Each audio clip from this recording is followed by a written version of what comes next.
Welcome back to Ground School Student Pilots. Today's explainer is all about something you use on literally every single flight, but maybe, just maybe, you don't fully grasp yet.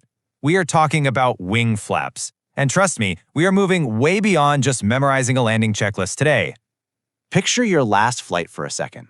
You're entering the traffic pattern, you're running your pre-landing checklist, and you reach over and pull that flap lever. But honestly, why do we actually do that?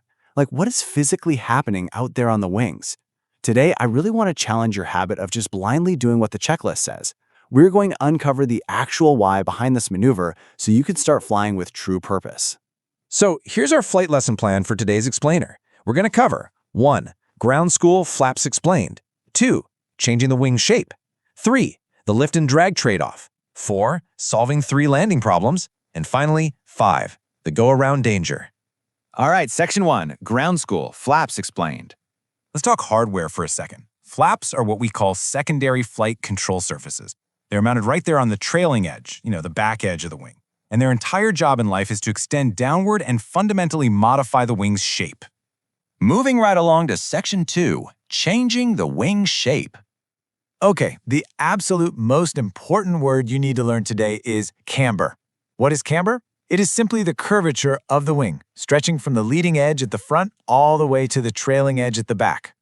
By extending those flaps downward, you are physically increasing this curvature. Basically, you are making the wing a whole lot more curved.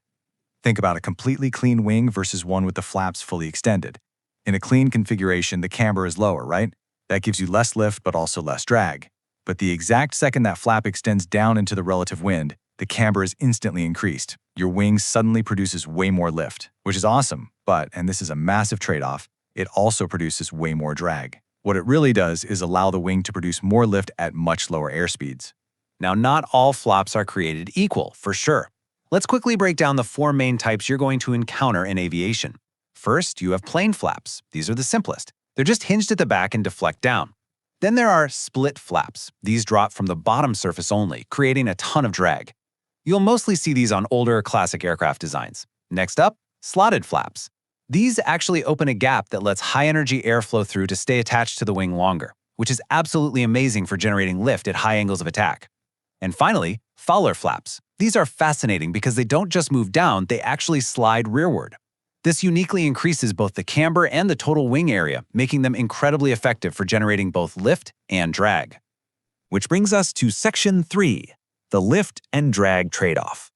So the really crucial point here is that extending flaps isn't just a simple on-off switch. When you drop partial flaps, let's say to 10 degrees, you get this massive, immediate increase in lift with only a very small penalty in drag. That's perfect for taking off or starting an early approach. But as you push that lever further to 20, 30, or even 40 degrees, the aerodynamics shift dramatically. Your lift essentially maxes out, but the drag absolutely skyrockets because you're creating massive airflow separation and turbulence. Those full flap settings are exactly what you want when you need a super steep approach or a short field landing. All right, listen up, because this is a classic checkride trap. I need you to commit this aerodynamic rule to memory. Flaps increase your wing's coefficient of lift, which means they lower the airplane's stalling speed. They let you fly slower. However, and this is the big one, they do not change the wing's critical angle of attack. The wing is still going to stall at the exact same angle. You're just going to be flying at a slower airspeed when it actually happens. And practically speaking, you're going to feel this physics lesson right in the yoke. Flap extension can create a significant pitching moment. Depending on the specific airplane design you're flying, the nose might want to suddenly pitch up, or it might forcefully pitch down. As pilot in command, you absolutely must anticipate this. Be ready with appropriate control pressure and immediately trim the aircraft to relieve that pressure. You fly the airplane, don't let it fly you. All right, Section 4, Solving 3 Landing Problems. I like to call flaps the ultimate aviation multi-tool. Why? Because they solve 3 huge landing problems all at the exact same time. First, that massive drag we talked about earlier lets you point the nose down for a steeper descent without building up dangerous excess airspeed. Second, the extra lift allows you to maintain highly controlled flight at a significantly slower speed. And third, because you're flying slower when the wheels finally touch down, your landing roll is going to be much, much shorter. Imagine trying to fly a clean wing approach into a tight spot. You've got higher airspeed, a very shallow approach angle, and a hugely long landing distance. If you have a short runway, or say 50-foot trees right at the threshold, That simply is not going to work. But with full flaps, you have the extra lift and drag to fly a much steeper angle right over those obstacles. You touch down at a lower airspeed, meaning way less float, and you get a dramatically shorter landing distance. You are literally using the shape of your wing to command the aircraft precisely where you want it to go. And finally, Section 5, the go-around danger. Please take this warning to heart. Sudden flap retraction rapidly removes lift and increases your sink rate. If you are low on final and you realize you're undershooting, or if you decide you need to execute a go-around, your sheer panic instinct might be to just dump the flaps to get rid of all that drag. Absolutely do not do it. Picture this. You are low and slow with full flaps, and you suddenly retract them. Your lift totally vanishes before you have the engine speed to compensate. Your airplane will immediately settle or sink like a rock.